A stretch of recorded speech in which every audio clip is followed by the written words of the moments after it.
इसी बीच एक और बड़ी खबर है। डॉक्टर मुजम्मिल से पूछताछ में बड़े खुलासे हुए हैं। दिवाली पर भीड़भाड़ वाली जगह टारगेट पर थी।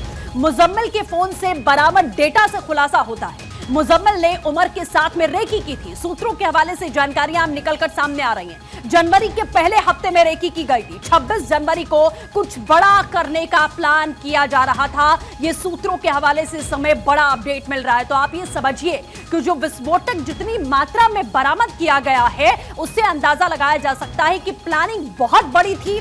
देश के कई राज्यों को निशाने पर लेने की प्लानिंग की गई थी। और अगर दिल्ली की बात करें तो 26 जनवरी के मौके पर कुछ बड़ा प्लान किया जा रहा था इन लोगों की तरफ से, इन आरोपियों की ओर से, क्योंकि अभी ये पूरा मामला जांच के दायरे में है, इसीलिए कुछ भी कह पाना थोड़ा मुश्किल है। लेकिन सूत्रों के हवाले से जो जानकारी मिल रही है वो साफ तौर पर इसी ओर इशारा कर रही है कि एक बड़ा टारगेट सेट करके देश को दहलाने की एक कोशिश यहां रची जा रही थी।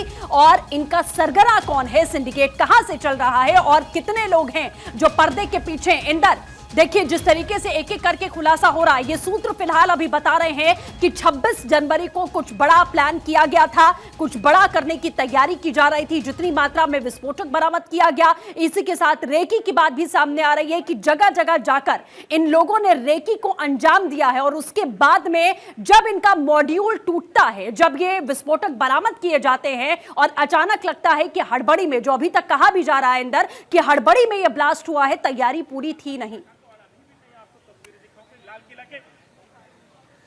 बिल्कुल, देखिए सृष्टि, साफ तौर से अगर हम बात करें तो जिस तरीके से जो डॉक्टर मुजम्मिल है जिससे पूछताछ चल रही है, बिल्कुल ये ठीक बात है कि कई तरह के जो खुलासे हैं वो हो रहे हैं। और सबसे बड़ी बात यह है कि देखिए टारगेट कई सारे थे, एक टारगेट नहीं था। जिस तरीके से 2900 किलो अमोनियम नाइट्रेट बरामद होता है तो आप सोच सकते हैं कि इतना बड़ा जो भारी मात्रा में अमोनिया बरामद हुआ तो वो एक टारगेट पर सेट हो ही नहीं सकता था। यानी कि ये भी कहना गलत नहीं होगा कि हो सकता है कि देश में अलग अलग जगह इनके टारगेट्स हों और एक टाइम पर ये कहीं ना कहीं सीरियल ब्लास्ट करने की साजिश भी रच सकते थे। लेकिन बड़ी बात यह है कि देखिए जिस तरीके से सुरक्षा एजेंसियों की चौकसी की वजह से इनका जो पूरा मॉड्यूल पकड़ा गया, आदिल की जब गिरफ्तारी होती है तो उसके बाद मुजम्मिल पकड़ा जाता है और मुजम्मिल की निशानदेही पर ही ये टाइमर्स बरामद होते हैं, अत्याधुनिक जो हथियार है वो बरामद होते हैं। और जिस गाड़ी से ब्लास्ट किया गया वो ध्वज गांव में जो अल्फला यूनिवर्सिटी है, उस यूनिवर्सिटी में तकरीबन 10 दिन तक खड़ी रहती है। तो कहीं ना कहीं देखिए टारगेट